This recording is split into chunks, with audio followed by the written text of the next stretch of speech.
Hello, and thank you for joining me on another episode of a series of episodes that I'm publishing on YouTube to just talk about the government and the lack of interest in taking care of the American people and doing the right thing.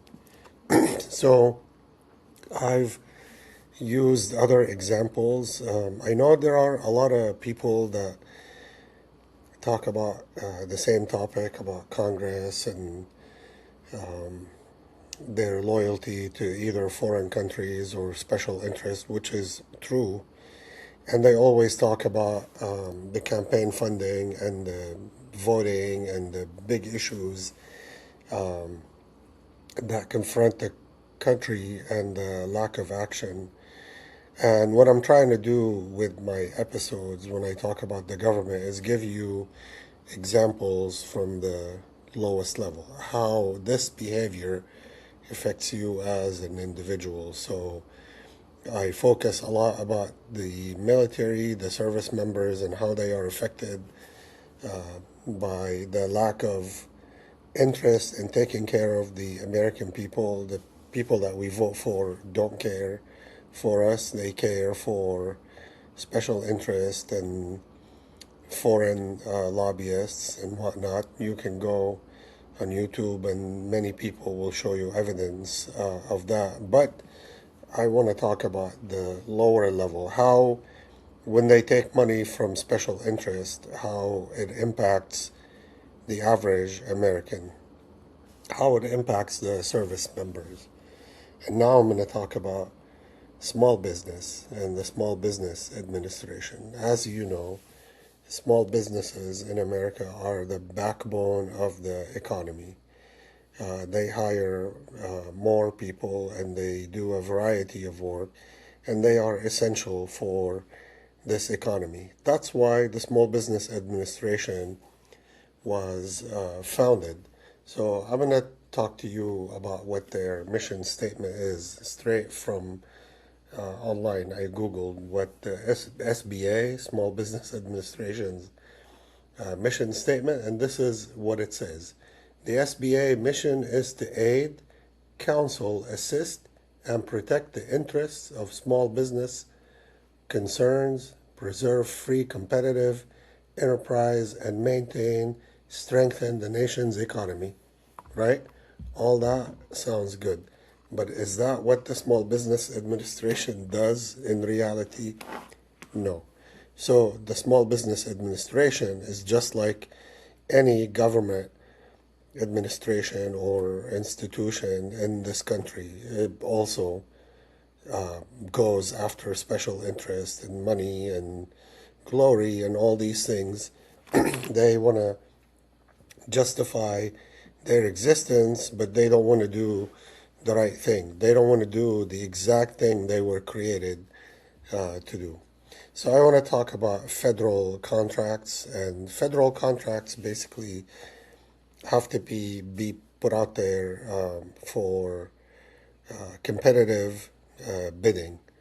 And what happens is the majority of the time, large companies, for example, if the United States wants to buy new airplanes, let's say just a passenger airplane that they want to buy, generally, who's going to win this contract? It's going to be either Boeing or Lockheed Martin or one of these 3, 4 big companies that are out there. It's not going to be a small company that just started 2, 3 years ago that's making airplanes. They're not gonna give them any contracts.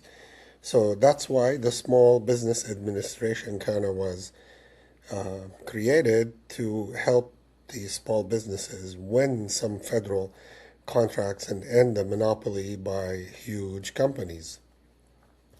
So in the federal government, that's why some contracts would be, for example, set aside for Native Americans or women-owned companies or disabled veteran-owned companies and so on and so forth. So they set aside a portion of the contracts that they give to these groups of people to kind of help a little bit even the field a little bit to give opportunities to more people. So companies like Boeing or Lockheed Martin or the huge companies, and I'm not picking on them specifically. It's just those are huge companies that I remember their names. So the Small Business Administration then protects a portion of federal contracts uh, that they would go to these small businesses to help them out. Also, at the same time, they require that if Boeing, say, wins a huge contract, that Boeing gives a portion of that contract, they subcontract to uh, small, businesses. And the criteria would be, like I mentioned, either Native American owned, women owned, disabled, there are minority and so on and so forth. But the main issue is that a small business now is able to get some work and some income to sustain their operation and go forward. That way, the huge companies are not basically taking the entire pie. So they have to cut pieces of the pie and give it to small business, which in this case, the big company is still making money and the small company is getting a chunk of that pie and it's still basically making money. So, what the Small Business Administration a few years ago decided to do, under the pretenses of, oh, we want to help the small businesses to even gain more strength and win more contracts. So we're going to basically do this program called Mentor Protege Program. And the Mentor Protege Program allows basically a small business to partner with a large company for the purpose of being mentored and trained to win contracts, and that also allows that small business to use the past performance of the large corporation to win contracts, right? So on the surface, that sounds like a great idea, but in practical application, it's destroying small businesses out there because if you are a small business that is not part of, you don't have a mentor protege program and you bid on a contract, well, who's going to win the contract? The other small business that has a mentor protege program with a large company because they're using the experience and the past performance of the large company. So, which is, not fair to the small business. They have to compete. They have to compete in the area that is set aside for small business. Now they have to compete with a larger business that has more resources and more experience and you know past performance, and they're set up. They have the structure, the huge structure, basically, to do things. Generally, might be a little bit cheaper or a little bit more efficient because they have many contracts, and this would just be an additional contract. While the small business, that might be their first contract that they have the opportunity to win. So, but the problem with this program is one, the large companies are selecting the small businesses they want to partner with, which basically opens up the door for a lot of fraudulent activities. There are rules for them to follow, but the rules can be bent and overcome very easily if you have a good lawyer. Then it also it does it when you allow the large business to select the small business, what happens is the large business now can go, let's say they want to bid on on a contract that is set aside for women-owned small businesses. Then what they do is they go find a woman, start a company under that woman's name, basically, and go through the process of certifying the company as a woman-owned business and all that. And then they go bid on these contracts under and then do the mentorship program and get it approved through the SBA, and then they go bid on the contracts that are set aside for small business and give that woman that they basically brought on board under this pretending to be a small business, basically give that woman a certain percentage of the proceeds from the contract.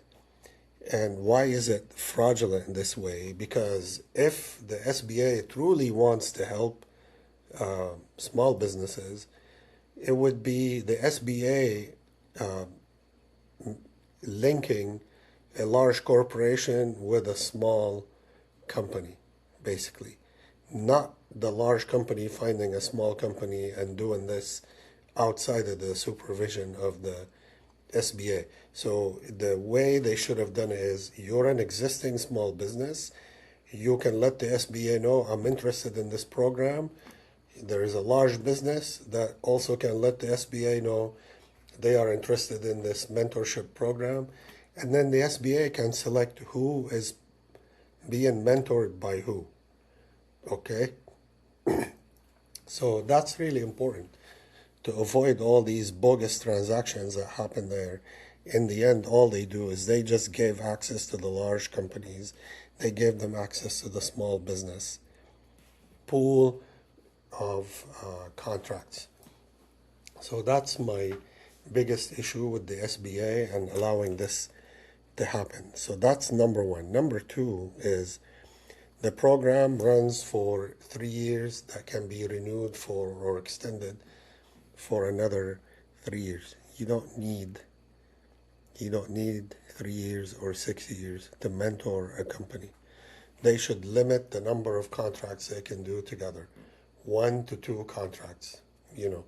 Generally speaking, the contracts for services run for about 5 years each. So that's plenty of time to mentor a small company to basically stand up and go bid on contracts and gain some experience.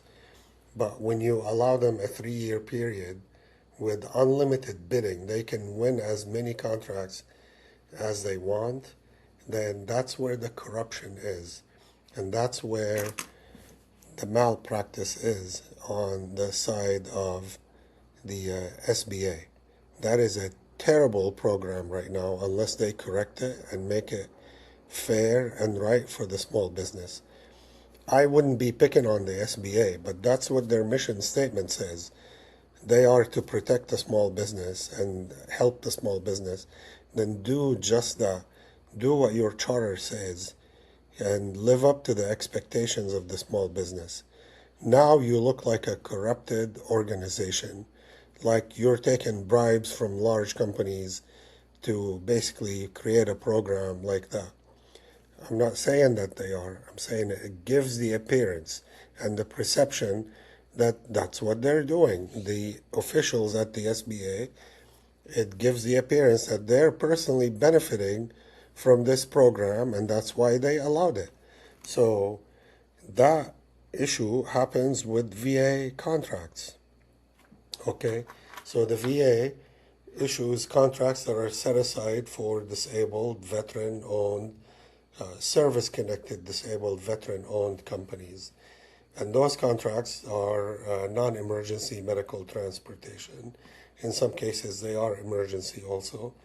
But they are set aside for small business that is owned by a service-connected disabled veteran. Then they have this mentor protege going on. Then these big companies go bid with the VA. Well, the VA gives them, based on the criteria they put, well, they give them the work because, well, they have more experience than, for example, someone like me that owns a small company, and I have examples of that. You know, if anybody wants to investigate this, please contact me. I have examples, and like they say, I have receipts for everything. I can show you how corrupt this system is because the people that are in charge, one, they're not doing their job right. Two, they're not being, the oversight by Congress is not even there. I wrote a complaint to my congressman, Kevin Kiley, here in the Roseville, Rockland area in California, and I complained about this program. Do you know the response I got was, "Thank you for letting me know." No, I didn't send you the email to let you know. I sent you an email. That's something worth your time. Call the SBA officials to your office and talk to them about what is going on, why this program exists, and why it was done this way and not similar to the way I mentioned, to make it fair and right for, the small businesses, to protect them. And that's where the SBA should look at, when did this small company start? And when did this partnership or the desire to partnership with the larger corporation begin? That's where the corruption is. That's where the lack of oversight is. So, in my case, there are two examples, for example, contracts that I should have won, but I didn't win because of this business of corruption in the government. And whether it's corruption because of bribery, or corruption because of their opinion, or corruption of the rules they put in place, that's that's a fact. It's there. It needs to be fixed. And the Small Business Administration needs to lead the way on that. And the VA needs to audit all their contracting officers and look at their behavior, because there is a lot of corruption in that area. There is a lot of nonsense going on.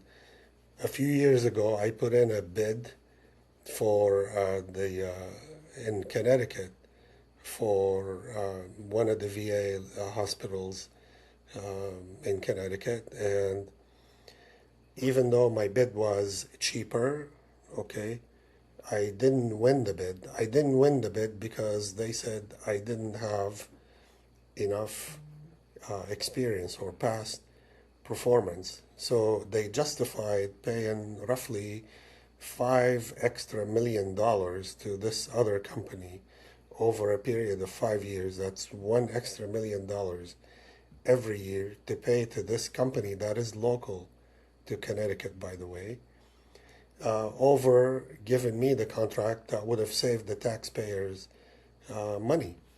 And the reason was past performance, right? So is really past performance worth that much? $5 million of taxpayers' money to be wasted like that? The second thing is, okay, how many transportation companies out there that you know of that are owned by a former Army transportation officer? So my time in the Army as a transportation officer and the work I did during wartime as a transportation officer, that didn't count for anything. My resume was part of the packet I submitted. I'm sure they read it. So, and I talked to them on the phone. I, gave them the background of the company, and still, well, they gave it to someone else. And I'm not really sure if that company was actually or that contract was set aside for this, service-connected disabled-owned companies. But at any rate, a service-connected disabled-owned company should have priority over any other company when it comes to the VA contracts. So I lost that contract, and I have another example to show for the people that are interested in knowing more. I would love to talk to them, even any members of the media or independent media, anybody that wants to talk to me about it. I'll be more than happy to go over it with you. Anything I say in my videos, I can back up with a paper trail and receipts, as they say. I have receipts for everything I say. I'm not making assumptions or anything. I actually went through this myself and was extremely shocked by how the system operates and the people in the system and how they look at things, and you know, so it's terrible. I just want it to be fair and right for people. I want the Small Business Administration to do its job. I want the VA to basically fulfill their desire to help service connected disabled owned small businesses to win some contracts like they claim. So I just want them to do things for the right thing. And if I lose fairly, then that's fine with me if anybody loses fairly. But when it's not fair, when there's something fishy going on, when there is that much of a difference, like in Connecticut, $5 to $6 million difference, that's something requires an investigation. You know, that's not something that should go by on